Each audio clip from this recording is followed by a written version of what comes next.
রাজনৈতিক ডামাডোলে গত কয়েক মাসে দেশের দক্ষিণ পশ্চিমাঞ্চলের জেলা সাতক্ষীরায় নিহত হয়েছে ৫৭ জন। এর মধ্যে বেশিরভাগই জামাত শিবিরের কর্মী। সহিংসতা কমাতে এবং মানুষের জানমাল রক্ষায় সাতক্ষীরায় নামানো হয় যৌথ বাহিনী। কিন্তু এই যৌথ বাহিনীর ছত্রছায়ায় সরকারি দলের ক্যাডাররা চালিয়ে যাচ্ছে নির্বিচার হামলা, লুটপাট ও অগ্নিসংযোগ। পুলিশ, র্যাব ও বিজিবি সদস্যদের উপস্থিতিতেই শাসক দলের বখাটেরা চড়াও হচ্ছে বিরোধী দলের রাজনৈতিক পরিবারের নারীদের উপর। পুলিশ এসে প্রথমে বলছে ঘরে কেউ আছে। আমি লাইট দিছি, তখন রাত 2টা বাজে। লাইট দিছে, দিয়ে দেখি আমার বলতেছে যে ঘরেতে বাইরে যান। তখন আমি কিভাবে ঘরে দাঁড়াবো বলেন? আমি কোনো কুকুর বিড়ালকে এই রাত্রি ঘরেতে বাসাতে বের করে দেয় না কেউ। গালাগালি দিচ্ছে উঠোনে, আমরা ওই সমস্ত ভাষা আমরা ব্যবহার করিনি। মুখ খারাপ করতেছে। আমি তো সেই দৃশ্য ভুলতে পারতেছি না, সেই রাত্রির দৃশ্য। আমি তো অপরাধ কি? আমরা তো কোনো অপরাধ করিনি। গুলি করছে চারিদিকে, মানে তরাস লিগে গিয়ে এত পুলিশ পাগল ভর্তি। তারপরে যখন এসে ঘরে গুলি, ডাইরেক্ট গুলি। আমরা ঘরে আসি, এমন অবস্থায় গুলি করতে, ডাইরেক্ট গুলি করতে একদম। তারপরে ঘরের দরজায় লেগেছে, আপনার দরজা বেরিয়ে গেছে। তা আমরা সাধারণ মানুষ, আমরা এখানে রাস্তায় যাওয়ার সময় ফিরে এসি, বুলডোজার দিয়ে ভেঙে দিয়ে ঘরে আগুন ধরাই দিয়েছে একদম ডাইরেক্ট।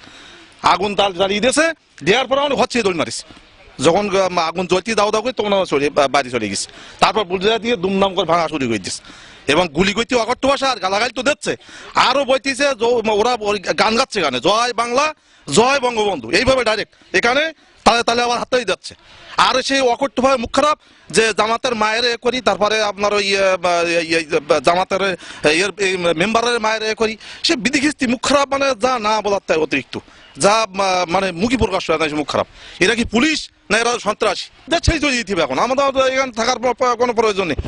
যেখানে রাত্রি আমরা ঘরে শুয়ে আছি, দুমদাম করে ফেলে যাচ্ছে ভেঙে চুরি, বাচ্চা কাচ্চা ঘরের মধ্যে হাউমাউ করে কেনছি, হাউমাউ করি, মানে ভয়তে তরা আসা একটা কোথায় যায়। আমি লিখ করলে ওরা কোনো সমস্যা না, ওরা সরকারি ভাবে, ওরা সরকারের অনুমোদন আছে নাকি, ওরা ডাইরেক্ট এখন মারতে পারে যেখানে কোনো ব্যাপার নেই। ওরা তো তাই বলতে যাচ্ছে যে আমরা যেখানে শিখিনি এখন একটা মানুষ মেরে ফেললেও কোনো অসুবিধা নেই। সম্ভ্রম রক্ষায় উপদ্রুত গ্রামের বেশিরভাগ নারীকে এখন পালিয়ে বেড়াতে হচ্ছে।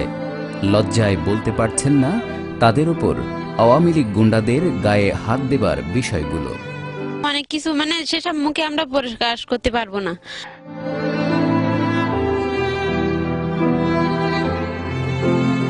গলায় দা ধরেছে, হাইসো ধরেছে, গুলি ধরতেছে, আমাদের যা বলিছে তা আমি মৌখিক ভাষায় ব্যবহার করতে পারছি না। খুব সম্মানের কথা বলেছে, ওরা খারাপ।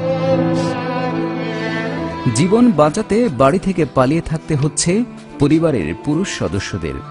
কিন্তু নারীদের উপর অসম্মানের কথা শুনে তারাও এখন বাকরুদ্ধ। চুল ধরিয়ে ওরা গাল গালাস করে মারা ধরা করতে লাগলো, তখন ওরা বেরিয়ে এলো। আর বোম মারছিস, তখন প্রাণের ভয়তে বাচ্চা কাচ্চা নিয়ে আমরা তখন ওই আইলবেদি পড়ি কি মরি। তখন ওরা হয়ে যায় জয় বাংলা করতে করতে গেরুলা, আমরা তখন কান্দা কাটি ঠেকা থেকে কিছুই ঠেকাতে পারলাম না। গ্রামবাসীর অভিযোগ, রাজনৈতিক পক্ষ নিয়ে অতীতে সংঘর্ষ হলেও তা কেবলই রাজনৈতিক মাঠ কর্মীদের মধ্যেই সীমিত ছিল। কিন্তু বর্তমানে স্থানীয় প্রশাসন ও যৌথ বাহিনীর ছত্রছায়ায় আওয়ামী লীগের ক্যাডাররা বিরোধী রাজনৈতিক পরিবার ও সাধারণ গ্রামবাসীর নারীদের উপর যথেচ্ছাচার চালাচ্ছে। ভয়ে ও লজ্জায় এসব নারী নির্যাতনের কোনো মামলাও দেয়া যাচ্ছে না। আমি চোখে দোষী, আমার কিল ঘষি চড় মেরেছে, আমি নিজে চোখে আমি মার খাইছি খুব। আমি মজ যাচ্ছিলাম সকাল, সেই সঙ্গে সঙ্গে ডাক্তার এনে ঘর বাড়ি বাঁচানোর আগে আমার ডাক্তার এনে ট্রিটমেন্ট করেছে, বিরাট মার মেরেছে আমারে। গণমাধ্যমগুলোতেও প্রচার করা হচ্ছে না নারীর প্রতি সহিংসতা ও সম্ভ্রমহানির সংবাদ।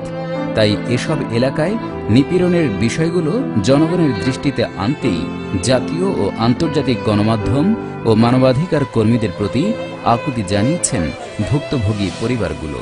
আমি তো কোনো দলপাটি করিনি, আমরা সাধারণ নিরীহ মানুষ, দিনমজুর, আমরা খেটে খুঁটে খাই। কারা কোথায় মিছিল করে বেড়ায় এটা তো আমরা জানি না। হঠাৎ করে সাইদ মাইদির নেতৃত্বে তার আওয়ামী লীগের লোকজন এসে আমার বাড়িঘর ভাঙচুর করে মালমাত্তা নিয়ে চলে গেছে। আগে মালমাত্তাগুলো নিয়ে গেছে, বেরকি নিয়ে গেছে, এরপরে ভাঙচুর করেছে, তারপর অবশেষে আগুন জ্বালিয়ে দিয়েছে, পেট্রোল দিয়ে আগুন দিয়ে। বীরের রক্তস্রোত ও মায়ের অশ্রুধারায় ভিজে যে বাংলাদেশ স্বাধীন হয়েছে, আজ সেখানেই চলছে হানাদার বাহিনীর স্টাইলে নতুন করে গণহত্যা ও সম্ভ্রম লুণ্ঠন। আর এ সবই করা হচ্ছে মুক্তিযুদ্ধের চেতনা বাস্তবায়নের নামে।